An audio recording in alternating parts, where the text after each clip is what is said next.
Basically ഈ 50-100% സിനിമകൾക്ക് മുകളിലുള്ള ടാക്സ് ഇന്ത്യ ഉദ്ദേശിച്ച് തന്നെയാണ്.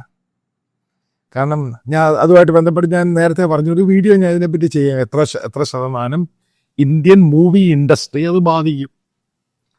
കാരണം റീജിയണൽ ഇൻഡസ്ട്രിയും ഹിന്ദി മൂവി ഇൻഡസ്ട്രിയെ ഭയങ്കരമായിട്ട് കയറി ബാധിക്കും. അതേപോലെ തന്നെ ഇന്ത്യയിലെ റിപ്പബ്ലിക്കൻ പാർട്ടിയുടെ ട്രംപിൻ്റെ കുറച്ച് അവരെ അറിയാതെ പുള്ളിയുടെ അടുത്ത് നിൽക്കുന്ന ലോബിയിസ്റ്റുകളുമായിട്ട് ബന്ധമുള്ള ചില ആൾക്കാരുണ്ട്. അവരോടൊക്കെ ചോദിച്ചു എന്തുവാണ് ഈ സംഭവം, എന്തുകൊണ്ടാണ് ഈ പ്രശ്നം മാറാത്തത്? H1Bയുടെ വിസ വലിയ ഇഷ്യൂ ആണ്. അതേപോലെ ഓരോ ദിവസം ട്രംപ് ഓരോ സംഭവങ്ങൾ കൊണ്ടുവരികയാണ്. ഇപ്പം ട്രേഡ് ഡീലുമായി ബന്ധപ്പെട്ട ഈ ആർട്ടിക്കിൾ വായിക്കുമ്പോൾ നിങ്ങൾക്ക് പിടികിട്ടും. അതായത് ഈ അമേരിക്കൻ പ്രസിഡന്റ് പറഞ്ഞ ഡിമാൻഡുകളല്ല ഒരുവിധം ഇന്ത്യ അംഗീകരിച്ചു.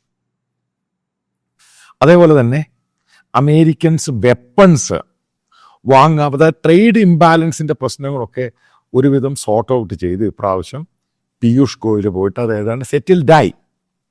പക്ഷെ എന്നിട്ട് ഈ അമേരിക്കൻ പ്രസിഡന്റ് വിട്ടുമാറുന്നില്ല കാര്യം. ഇനി അതായിട്ട് തിരിച്ചൊരു കാര്യം ഇപ്പുറത്തോട്ടായ സംഭവം കേൾക്കുക. ഇവിടെ ദുർഗാ പൂജ നടക്കുകയാണ്. അതേപോലെ തന്നെ ദസറ അറിയാം. ഈ ഡെമൻസ്, അതായത് നന്മയല്ലാത്തതിനെല്ലാം കത്തിച്ച് കളയുക. അതിൻ്റെ ഭാഗമായിട്ട് ഇപ്രാവശ്യം കൽക്കട്ടയിലും ഡൽഹിയിലും ഒക്കെ ഈ ദസറയിൽ കത്തിക്കുമല്ലോ, രാവണനെ കത്തിക്കുന്ന സമയം പലയിടത്തും പൊക്കിയിരിക്കുന്നത് ട്രംപിൻ്റെ എഫിജിയാണ്. ട്രംപിൻ്റെ രൂപം വെച്ചിട്ടാണ് കത്തിക്കുന്നത്.